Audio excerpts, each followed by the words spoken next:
Representative Jackie Speier, chair of the Military Personnel Committee, and other House members spent 3 days at Fort Hood recently as part of a congressional investigation into what has gone wrong at the Texas Army installation. I have grave concerns about the Criminal Investigative Division.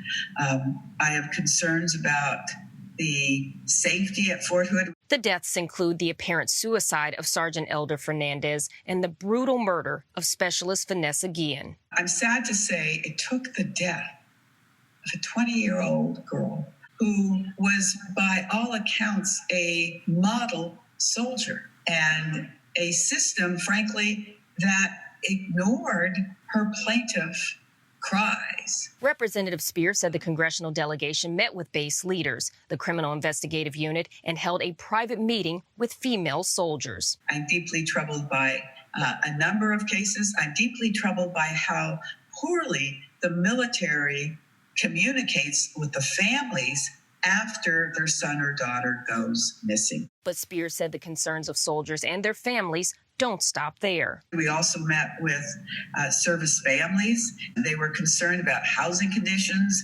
mold, asbestos, lead, and that they were not safe on the base at Fort Hood. She is not the only one to come away with questions about the conditions and culture at Fort Hood. Representative Jason Crow said soldiers, quote, shouldn't be having to worry about whether their housing is safe and secure. Representative Ayanna Presley described the problems at Fort Hood as, quote, serious and systemic, and that she left disturbed and disheartened. And Representative Gilbert Cinero said, quote, we left with more questions than answers. Since the death of Specialist Guillen in April, nearly a dozen soldiers have died. Base leadership was replaced, and the I Am Vanessa Guillen Act was introduced to change the way sexual assaults are handled. If we create a chief prosecutor who is independent of the chain of command and an investigation unit that is independent of the chain of command, there will be greater confidence in those who are assaulted or sexually harassed.